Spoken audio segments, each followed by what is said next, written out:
ویس بھائی کے بارے میں ایک مرتبہ آپ کا ایک کلپ سنا تھا، اب ان کو کہہ رہے تھے وہ اللہ کے ولی ہیں، عالم ہیں اور اللہ کے ولی ہیں، جبکہ نعت خوانوں کی جو موجودہ صورتحال ہے وہ آپ کے سامنے ہے، اکثر بیچارے پڑھے لکھے نہیں ہوتے اور بس نعتیں ان کو آتی ہوتی، وہ بھی کسی کا کلام لکھا پڑھ رہے ہوتے ہیں، اور ویس بھائی پر اتنی شفقت، یہ کیا؟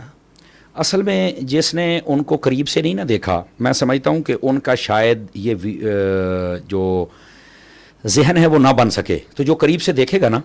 تو میرا خیال ہے کہ وہ کچھ نہ کچھ ان کو ضرور سمجھے گا۔ جو میں نے دیکھا تھا میں نے وہی کہا جو میں نے دیکھا تھا۔ یقینی بات ہے کہ وہ صحیح العقیدہ بندہ ہے، باعمل انسان ہے، ان کی اٹھک بیٹھک آپ دیکھیں تو کیسے لوگوں کے اندر ہے اور کتنے مقبول ہے، یہ سب کو معلوم ہے۔ اور پھر ظاہر سی بات ہے سب سے بڑی جو چیز ہوتی ہے وہ چہرہ کتاب ہوتا ہے، اور کتاب کا پہلا ورک ہوتا ہے، تو ان کا چہرہ ہی آپ کو بتا دے گا، ان کے کلام آپ کو بتا دیں گے۔ تو ولی کا مطلب یہی نہیں ہوتا کہ وہ غوث اعظم کے درجے پر ہوں تو تب بھی ولی ہیں، مطلب جو اللہ کا دوست ہو۔ میرا خیال ہے اللہ رسول کی محبت اس کے دل میں بھی ہے اور وہ لوگوں کے دلوں میں بھی ڈالتے ہیں، تو میرا خیال ہے اگر بڑے درجے پر نہیں تو پہلی سیڑھی پر تو وہ ضرور ہیں نا جی، تقوی والے ہیں، پرہیزگار ہیں۔ کبھی میں نے ان کی فضولیات میں نے نہیں سنی، کبھی کوئی ایسی بات، کافی مرتبہ ہمارا بیٹھنا ہوا ہے اور کافی مرتبہ میں نے باتیں سنی ہیں، ان کی خلوت کو بھی میں نے دیکھا ہے، جلوت کو بھی میں نے دیکھا ہے، دیکھا ہے میں نے،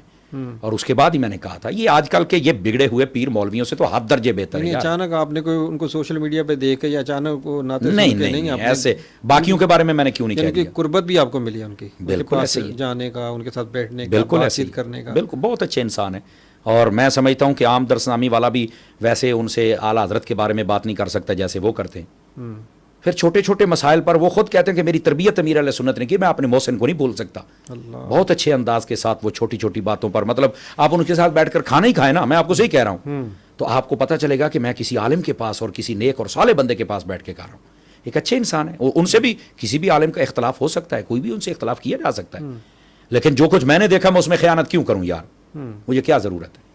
اچھا، کبھی نعت سننے کا موقع ملتا ہے تو نعتیں بھی ان کی سنتے ہیں یا اور نعت خواں بھی آپ کو زیادہ؟ نہیں، میں جو صحیح العقیدہ سنی ہے میں ان سب کی موجودین میں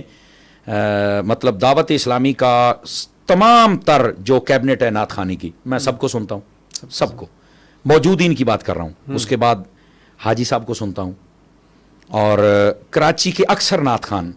شاید اکا دکا ہوں گے جن کو شاید، ورنہ میں سب کو سنتا ہوں۔ آپ کی صحبت ہے اور وہ بھی ماشاءاللہ جی بالکل ایسے، اس کی وجہ یہ ہے نا، میں نے کراچی کے نعت خانوں میں ایک پلس پوائنٹ دیکھا ہے، عقیدے کے پکے لوگ ہیں، اکا دکا نکال کے کو ہوں گے شاید، پتہ چلا تھا مجھے ایک دو مرتبہ، اللہ کرے وہ بھی مطلب پکے ہی رہیں، عزت اسی میں ہے نا، ورنہ عزت نہیں رہتی، لیبل لگ جاتا کہ 2 نمبر بندہ ہے۔ یہ سر پہ امامہ رکھتے ہیں، داڑھی پوری رکھتے ہیں، باعمل ہوتے ہیں، اور مطلب یہ کہ نعت خوانی کے دوران یہ مسلک کا پیغام دے جاتے ہیں، تو اس لیے مجھے یہ پسند ہیں۔ اور ان کی طرز پر جو کراچی والے پنجاب والے لوگ ہیں وہ بھی مجھے پسند ہیں، اور جو اس طرح سے ہٹے ہوئے ہیں کہ محرمہ ساڑھے نال